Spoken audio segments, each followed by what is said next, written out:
Baik, selamat pagi anak-Mi semua. Apa kabar? Semoga kalian selalu dalam keadaan sehat ya. Sebelum kita memasuki materi baru, ada baiknya kita berdoa menurut agama dan kepercayaan kita masing-masing dulu ya, di rumah masing-masing ya. Baik.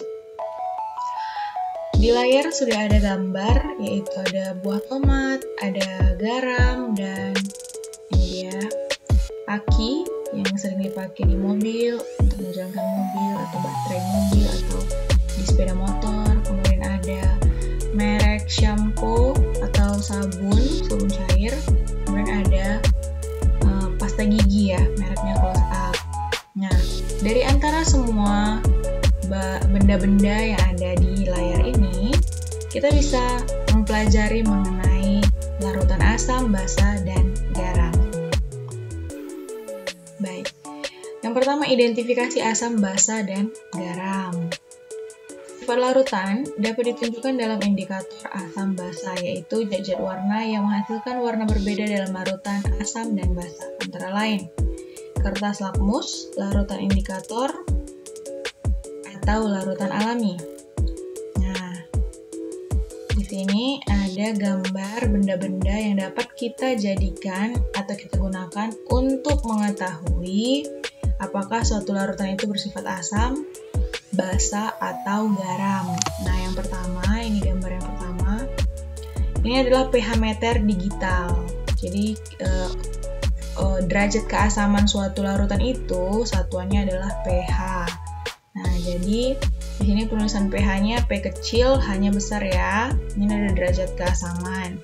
Jadi pH meter digital ini dia tinggal kita letakkan saja atau kita celupkan ke dalam suatu larutan, maka dia akan nampak di layar yang kecil ini berapa derajat keasaman dari suatu larutan tersebut. Nah, sama. Yang ini juga pH meter elektronik. Jadi dia sudah menggunakan tenaga mesin, dan nanti mesinnya ini akan kita letakkan ke dalam sebuah larutan dan nanti akan ditunjukkan berapa pH dari larutan tersebut. Nah, kalau gambar yang di bawah ini adalah kertas lakmus, tapi dia indikatornya lebih spesifik, ada berbagai warna. Kita tinggal mencocokkan warna yang ditunjukkan dari kertas lakmus yang telah kita celupkan ke dalam larutan, sebuah larutan, entah itu asam, basa, ataupun garam. Sementara ada lagi kertas lakmus yang lebih sederhana, dia hanya dua warna, satu warna merah, satu warna biru, di mana nanti ketika kita masukkan, kertas itu akan menunjukkan perubahan warna jika dimasukkan ke larutan tertentu. Nanti kita akan bahas bagaimana bentuk-bentuk perubahan warnanya ya. Nah, ini dia. Warna lakmus dalam larutan asam, basa, dan garam. Jika kita menggunakan lakmus merah, dengan pH indikator lakmus merah, jika kita celupkan dia ke larutan asam, maka warnanya tetap merah. Jika kita masukkan dia ke larutan basa, maka warnanya berubah menjadi warna biru. Jika kita masukkan dia ke larutan yang netral, dia tetap berwarna merah. Lakmus biru, jika kita masukkan ke larutan yang asam, dia akan berubah menjadi warna merah. Jika kita masukkan ke larutan basa, dia tetap biru. Jika kita masukkan ke larutan yang netral, dia tetap biru. Itu metil merah. Jika kita masukkan ke larutan asam, dia akan tetap berwarna merah. Jika kita masukkan ke larutan basa, dia berubah warna menjadi kuning. Jika kita masukkan ke larutan yang netral, dia berwarna kuning. Metil jingga, jika kita masukkan ke larutan asam, dia berubah menjadi merah. Kemudian jika kita masukkan ke larutan basa, dia menjadi warna kuning. Begitu juga dengan larutan netral, dia akan berwarna kuning. Satu lagi ada fenolftalin. Jika kita masukkan dia ke larutan yang asam, dia tidak akan berwarna. Jika kita masukkan dia ke larutan basa, dia akan berubah menjadi warna merah. Dan jika kita masukkan dia ke larutan yang netral, dia tidak berwarna. Next. Beberapa keuntungan lakmus sebagai indikator asam dan basa. Keuntungannya itu, yang pertama dapat berubah warna dengan cepat saat bereaksi dengan asam maupun basa. Yang kedua, sukar bereaksi dengan oksigen dalam udara sehingga dapat tahan lama. Yang ketiga, mudah diserap oleh kertas. Nah, selain indikator buatan, bisa juga dipakai indikator alami, misalnya bunga sepatu, kunyit, kulit manggis, dan kubis ungu. Nah, untuk pemakaian indikator alami seperti yang disebutkan tadi, nah, contohnya bisa kita ambil kulit manggis. Caranya itu menumbuk kulit manggis itu sampai halus dan campur dengan sedikit air. Warna kulit manggis adalah ungu dalam keadaan netral.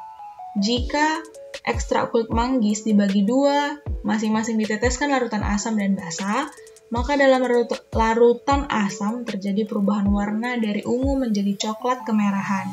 Sedangkan di larutan basa yang akan diteteskan akan berubah warna dari ungu menjadi biru kehitaman. Itu dia ya. Next, warna ekstrak kubis ungu dalam larutan asam, basa, dan garam. Nah, sifat larutan yang pertama asam kuat, warna indikatornya itu merah tua, asam menengah warna merah, asam lemah merah keunguan, netral warna ungu, basa lemah biru kehijauan, basa menengah hijau, basa kuat dia akan berubah menjadi warna kuning. Itu ya jika kita menggunakan ekstrak kubis ungu untuk mengukur asam, basa, dan garam. Nah, yang bagian B, sifat asam, basa, dan garam. Asam, buah-buahan yang masih muda akan terasa asam. Berarti dia bersifat asam. Nah, asam itu adalah zat yang di dalam air dapat menghasilkan ion hidrogen atau H positif. Nah, di sini ada tabel beberapa asam yang dikenal. Ada asam asetat. Misalnya kita kenal dengan larutan cuka, asam askorbat, jeruk, tomat, dan sayuran, asam sitrat, jeruk, asam borat, larutan pencuci mata, asam karbonat, minuman berkarbonasi, asam klorida, asam lambung, obat tetes mata, asam nitrat, pupuk peledak atau TNT, asam fosfat, deterjen dan pupuk, asam sulfat, baterai mobil, pupuk, asam tatrat, anggur. Kemudian ini ada asam malat, terdapat pada apel, asam formiat, terdapat pada sengatan lebah, asam laktat, terdapat pada keju, asam benzoat, dia terdapat pada bahan pengawet makanan. Nah, di sini contoh bahan yang bersifat asam dan kegunaannya, misalnya jeruk. Dia itu sebagai sumber vitamin C untuk menjaga daya tahan tubuh dan mencegah sariawan. Cuka sebagai penambah rasa pada makanan. Air aki atau baterai untuk menyalakan mesin kendaraan. Kemudian pupuk, dia mengandung asam nitrat untuk menyuburkan tanaman. Kita masuk ke larutan basa. Basa adalah zat dalam air yang dapat menghasilkan ion hidroksida atau OH negatif, contohnya sabun. Beberapa basa yang dikenal, aluminium hidroksida, dia terdapat dalam deodoran dan antacid. Kalsium hidroksida terdapat pada mortar dan plaster. Magnesium hidroksida, obat urus-urus atau obat pencahar ya, dan antacid. Natrium hidroksida, bahan sabun. Perbedaan sifat asam dan basa. Nah, pada tabel yang ada di layar ini, kita bisa melihat perbedaan antara asam dan basa. Yang pertama, senyawa asam bersifat korosif atau menimbulkan karat pada besi. Sedangkan basa yaitu senyawa yang bersifat kaustik. Artinya, kaustik itu dapat menimbulkan kerusakan kulit yang bisa menimbulkan iritasi, semacam itu ya. Nah, kemudian larutan asam, bagian besar reaksi dengan logam menghasilkan H2, sedangkan larutan basa terasa licin di tangan.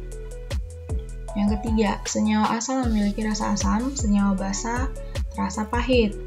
Yang keempat, larutan asam dapat mengubah warna zat yang dimiliki oleh zat lain atau dapat dijadikan sebagai indikator, sedangkan basa dapat mengubah warna zat lain. Warna yang dihasilkan berbeda dengan asam. Ya, bisa juga dijadikan indikator ya. Kemudian yang terakhir, asam menghasilkan ion H positif dalam air, sedangkan basa menghasilkan ion OH negatif dalam air. Nah, berikutnya ada garam. Garam adalah senyawa yang terbentuk dari reaksi asam dan basa. Contohnya garam dapur. Kalian semua pasti pernah kan mencicipi atau melihat garam dapur, itu adalah NaCl. Nah, garam dapur itu dapat diperoleh dengan cara mengendapkan air laut, dengan cara penguapan atau kristalisasi. Kemudian mereaksikan asam dan basa atau menetralisasi. Misalnya, caranya mencampurkan HCl ditambah dengan NaOH, dia akan menghasilkan NaCl plus H2O. NaCl ini adalah garam, sedangkan ini adalah air. Yang ini HCl, dia sifatnya asam, sedangkan NaOH dia bersifat basa. Artinya, asam ditambah basa, dia akan menghasilkan garam ditambah dengan air. Nah, di sini ada 7 garam yang dikenal. Natrium klorida atau NaCl. Nama dagangnya sering kita sebut garam dapur. Manfaatnya menambah nafsu makan.